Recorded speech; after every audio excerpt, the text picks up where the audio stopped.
even know the name of it, and it was 90 feet high. Okay, so I mean, you got to think about that. You know, how much would an antenna like that cost in a tower to hold up a 90-foot antenna? And then you're just running that radio. I mean, wouldn't you want to run a bigger radio? Well, yeah. To each their own. Some people like them. It's a good radio for them. They like the way it is, and good for them. Well, they all sound good. Yeah, they do. They sound good.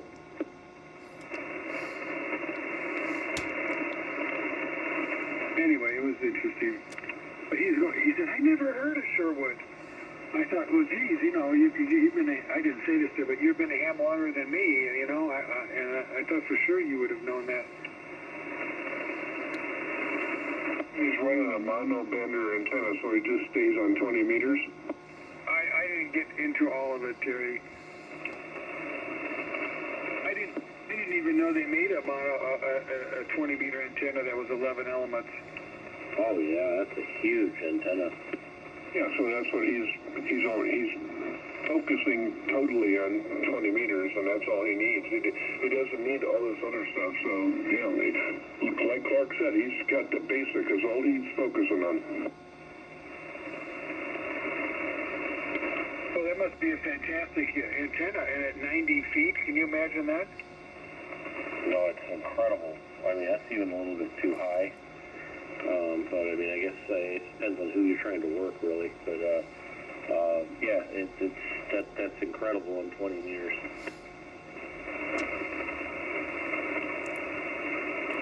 Well, I'm sure that's the only reason why he was even hearing me,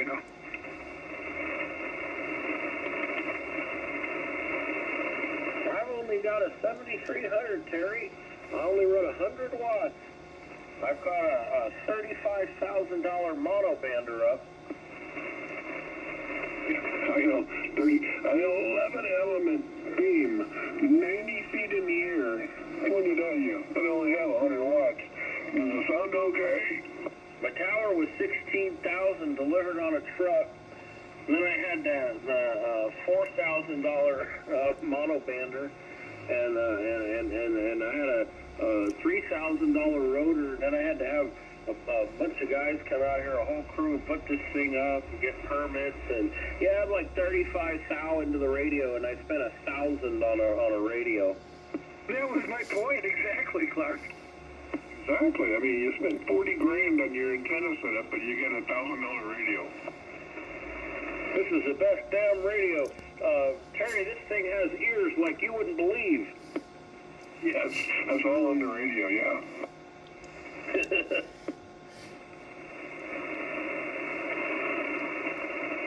Yeah, he was a really friendly guy. I had a good time with him.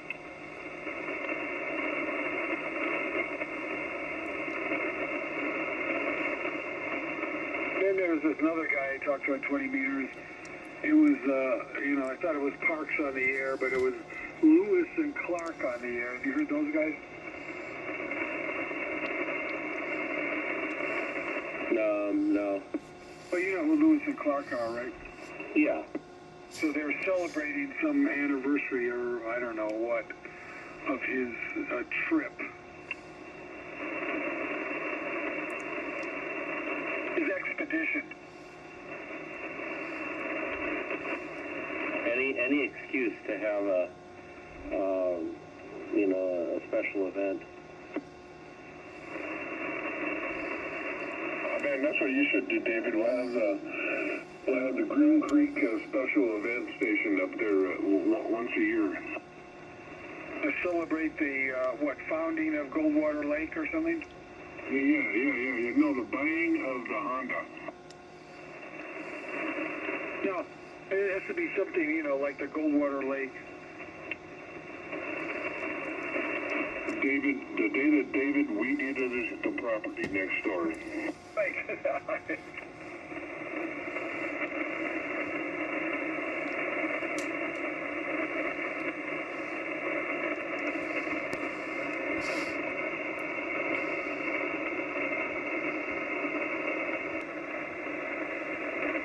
Yeah, it's a little noisy for sure. It's typical summertime.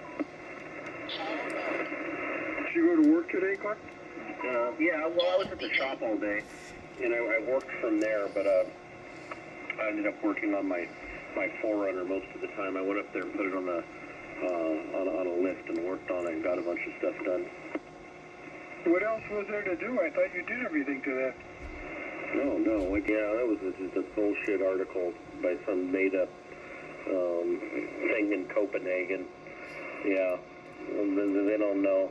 I knew that the moment I got down about halfway and they started talking about Tesla, I knew it was just a bullshit article.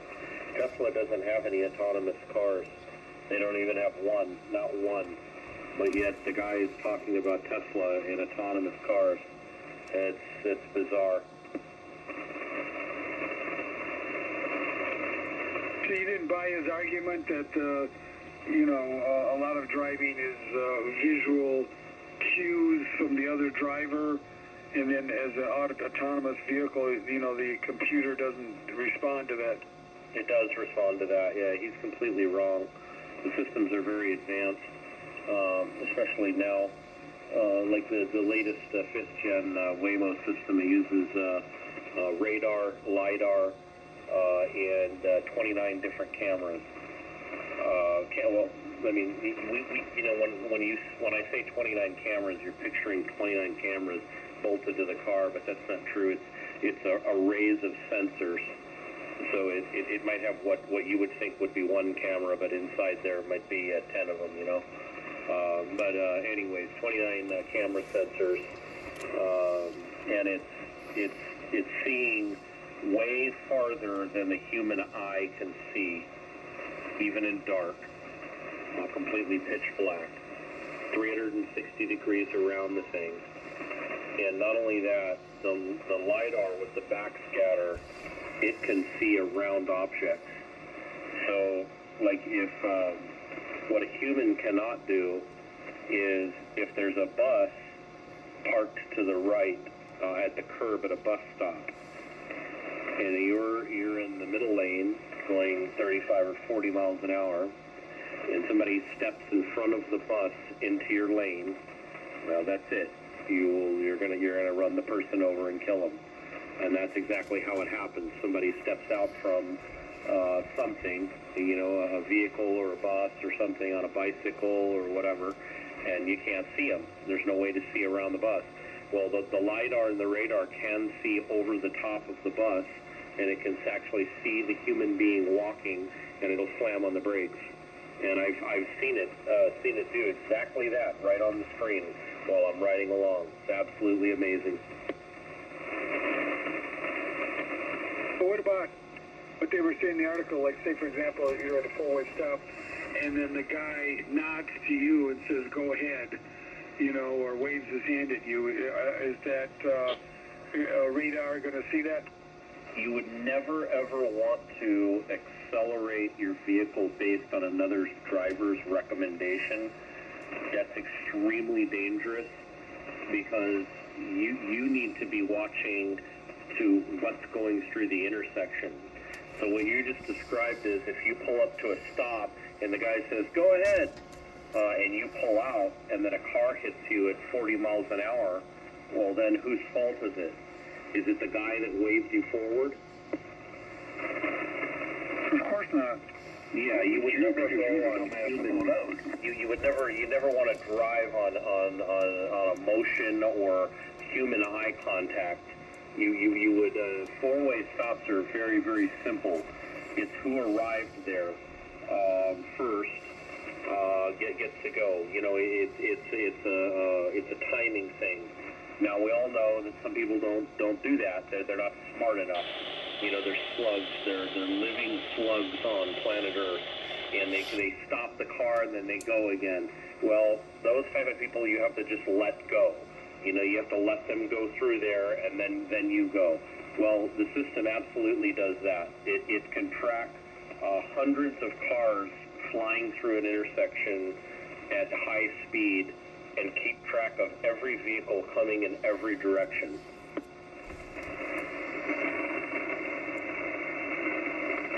These people don't understand exactly what's going on and what processing power it takes to do this.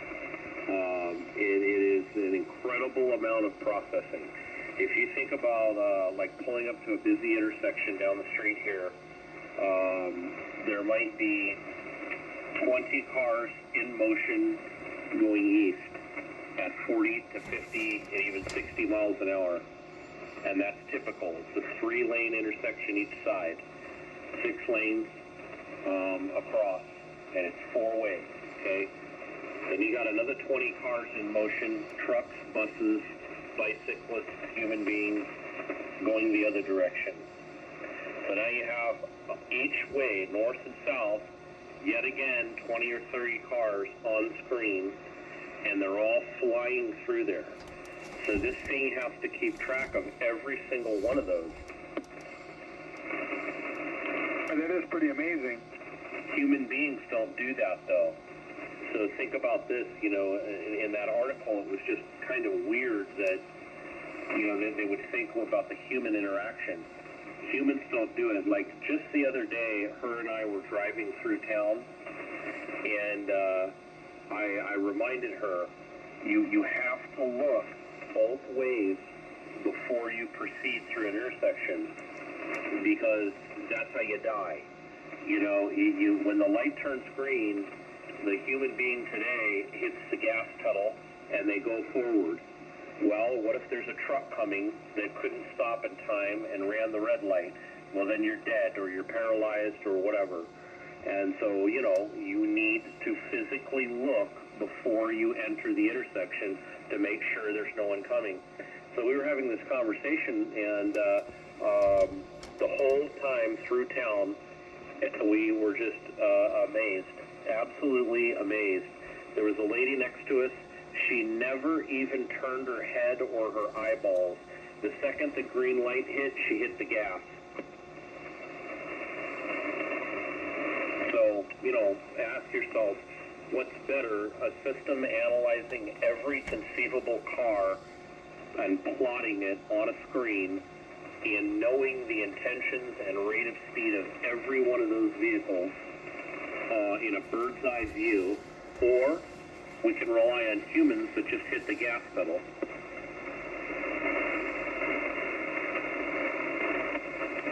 Well, you made your case. It's, yeah, I see what you're saying.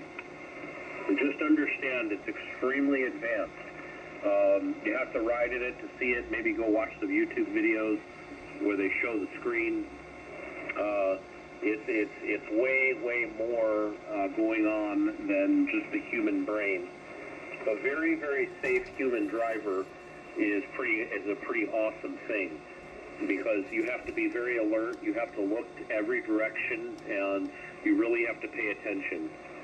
Unfortunately, most people are not doing that, and they're distracted by their phones, their navigation systems, phone calls, text messages, and even conversation in the vehicle.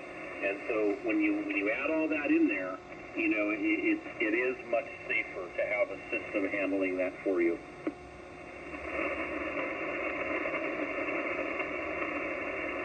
Yeah, the human is too complacent. They're too adjusted to their driving styles. They're too complacent.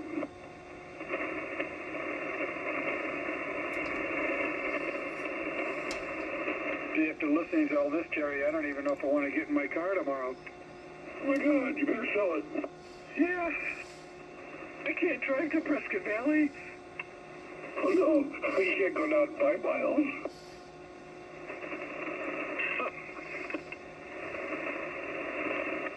Oh God, this is hilarious. All right, I'm gonna get out of here, guys. I'm tired. It's been a busy day, even though it hasn't been busy. But catch up with the news and stuff. I haven't seen anything that's going on since we've been busy with everybody. So KE600WB, gentlemen, take care.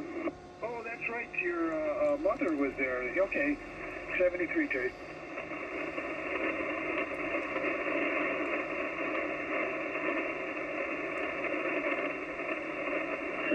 Sir.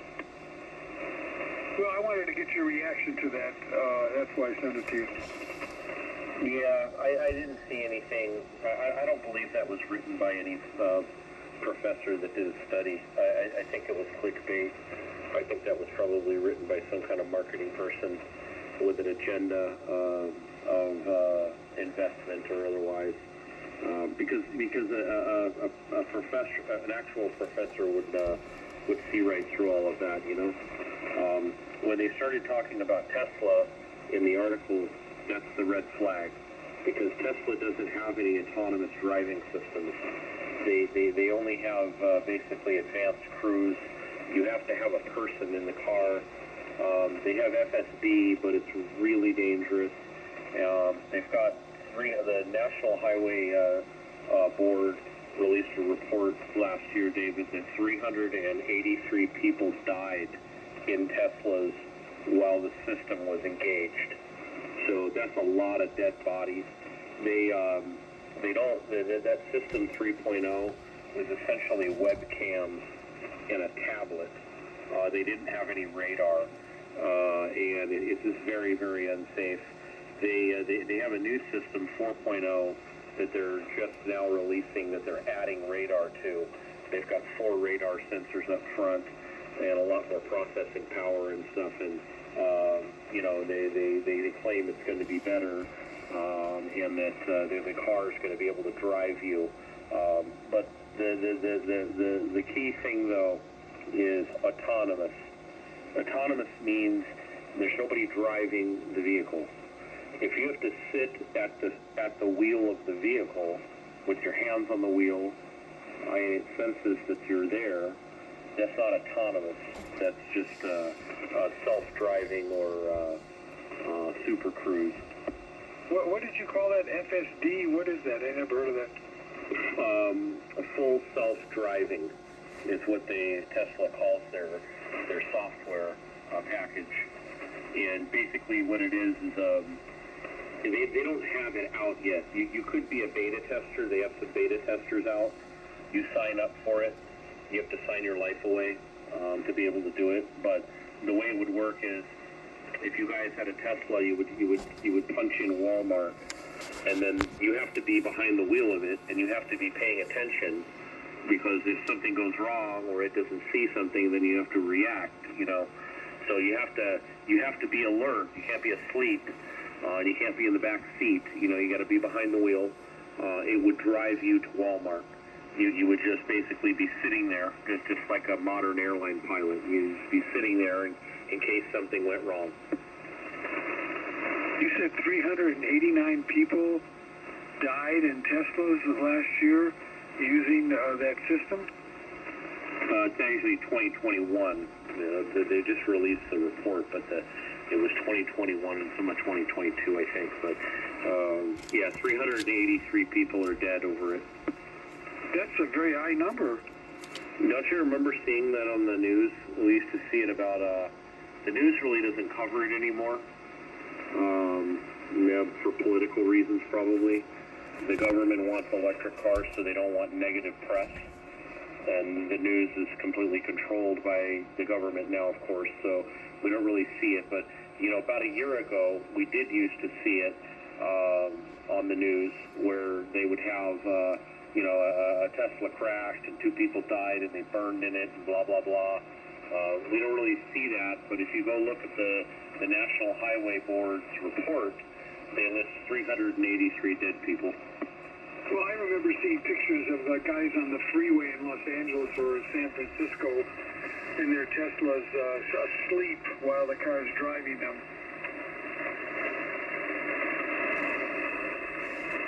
Or, you know, guys taking a shave while they're behind the wheel, crazy stuff like that. They got after them for that. They were they had all kinds of lawsuits and things that happened over that kind of behavior. And so what they had to do is they had to update the software to where the software has a camera. Anytime you're in a Tesla, you're on live camera back to Tesla. And so they because they have a camera in there, they can run a scan to see if there's somebody sitting in the driver's seat. And then also what they do is periodically it pops up on the screen and asks you to put your hands on the steering wheel. And you know, because it wants to see that there's a human being there, and so you have to put your hands on the steering wheel, and then it drops away and says, okay, there's somebody there, and then it keeps driving. So they put in some safety measures to prevent idiots from getting in the back seat. Did you say that the your picture of the driver or whatever's going on is sent to Tesla as you're driving? Yeah, you're always on camera in one of those. And what? And the signal's being fed from satellite to them? Yeah, of course. They can see every camera. They can see it front, back, side, inside the car, all times. Even when the car is off? Yep. In fact, just last week, a Tesla owner pulled into a Walmart, came out and the car was keyed, had a huge key drag mark all the way down the side of it, and they contacted Tesla, and Tesla pulled the footage and actually caught the person keying it. Wow. So, if you're in the car with your wife or somebody, you want to make out in the front seat, then everything's gonna be on camera? Yep, absolutely. What is this, 1984 or something? I mean, that's what they do. If you don't want that, don't buy the car. I wonder how many people know that about it. I would think everybody that owns one.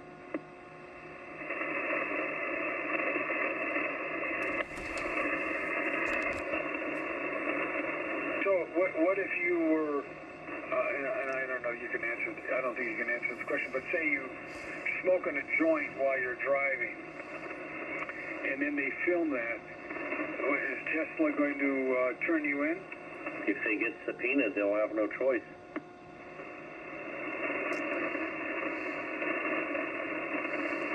It's just like the Amazon Echo, the Alexa. Those things record your household 24/7, 365. In fact, if the thing senses that somebody's in duress, like if you scream, the blue ring will come on, and it will attempt to help you. And if it still hears screaming or somebody in duress, it'll call the police automatically.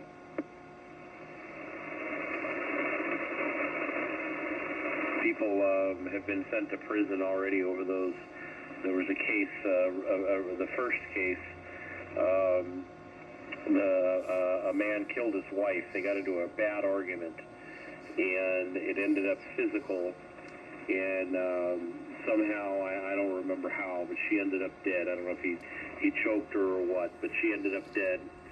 And the cops pretty much knew that he must have done it, Well, they sent a subpoena to Amazon.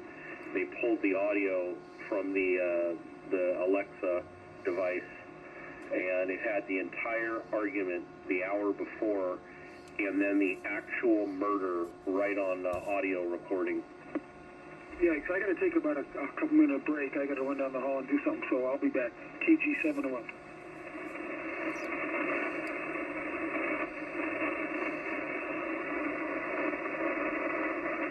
You don't have all that crap in there,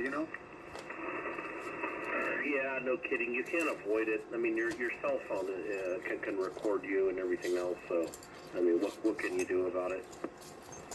Yeah, I guess that's true. I'm not going to kill anybody, and I'm not a criminal, and I don't do anything illegal at all. So, I really don't care.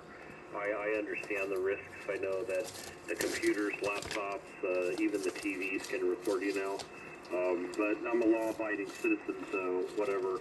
But I guess if I wasn't and I was a criminal, then it would be difficult. You'd have to get rid of all that crap. But I mean, it comes down to infringement on rights. I mean, I don't know. I know this sounds weird, but I bet you a lot of people don't know that. And I would really be surprised if all the people who own the Teslas knew that they're being filmed. But I may be wrong. I mean, don't they have to release that when you buy the car? you sign something, you acknowledge that that Tesla's filming you while you're driving the car? I'm sure probably buried in some kind of a license agreement it's in there.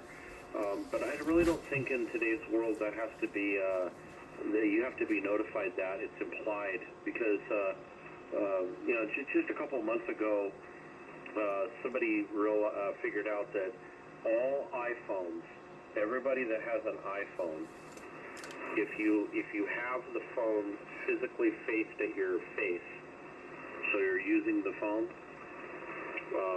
and it knows this because it has facial recognition, right? So if you pick up the phone, it scans your face and says, yes, that's Steve, and it unlocks the phone for you.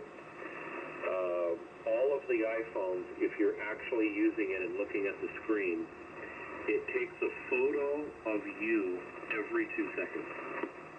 Why? Nobody knows. Yeah, nobody knows. The reason why they caught this, by the way, is a guy had a night vision camera security system in his business, and it was in the evening. It was like a restaurant. It was a dimly lit restaurant, and he had a night vision security system. Like all my security cameras have night vision. I can fire it up right now, and I can see the backyard, which is pitch black dark right now, completely daylight through the cameras. Okay, and that's standard. So that's not something special.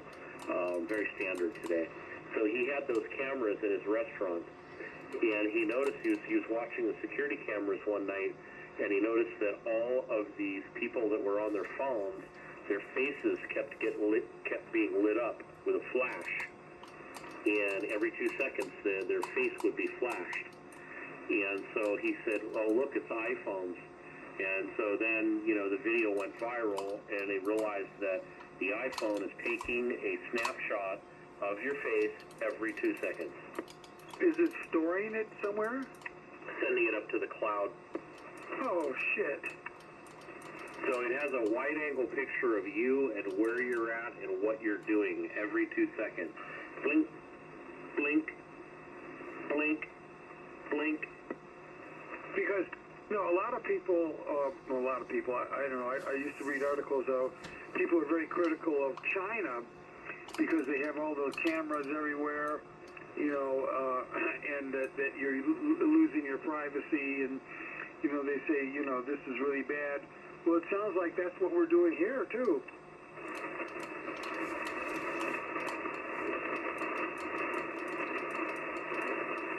Yeah, and then, people that like iPhones, they say, well, who cares? Blah, blah, blah. Who cares? I don't care. And, blah, blah, blah. They're not doing anything. Well, okay. But it makes you wonder what is the purpose? Yeah, nobody knows. Or, yeah, artificial intelligence. Yeah, it goes into a massive system, probably. They just type in your name, see where you're at, what you're doing. Yeah, it's just intelligence.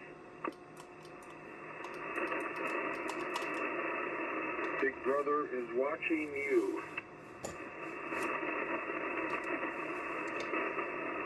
What radio are you on tonight, Clark? Mike Collins, S-Line. Okay, sounded real good. Wasn't there one that you had a problem with? Did you fix it? Yeah, that's my Gold Dust Twins. It's right behind me. I need to get a power strip. I had it plugged into a power conditioner, but the power conditioner failed, and I just don't have a power strip. I meant to go by Harbor Freight or Walmart and buy a couple power strips today, and I just didn't get a chance.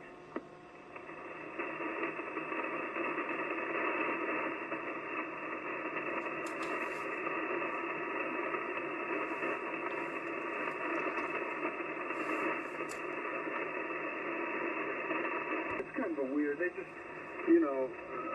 I think they hype it up a little bit. I don't know. I mean, I just watched the whole hour of it, and, the whole thing came down to a 1 second spherical appearance of an object, and then they were making it sound like it came from another, I don't know what, they never made any conclusion what they thought it was. they had it on camera.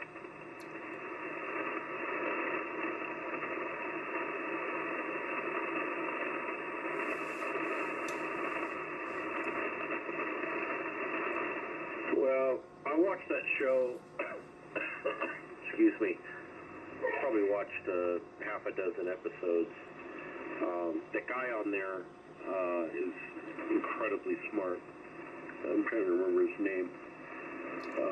But anyways, there's definitely some weird stuff that has happened there for many, many years. You talking about the astrophysicist? Yeah. Yeah, he used to be on, the Alien. What's the name of that alien program on the History Channel? Ancient Aliens. He was also on the other one. Where they're trying to find Noah's Ark. I don't know which one that is. Where they're digging into the ground. Oh gosh. I don't know. Did they find it? I mean, I think they thought it was somewhere in eastern Turkey. That was the last I saw.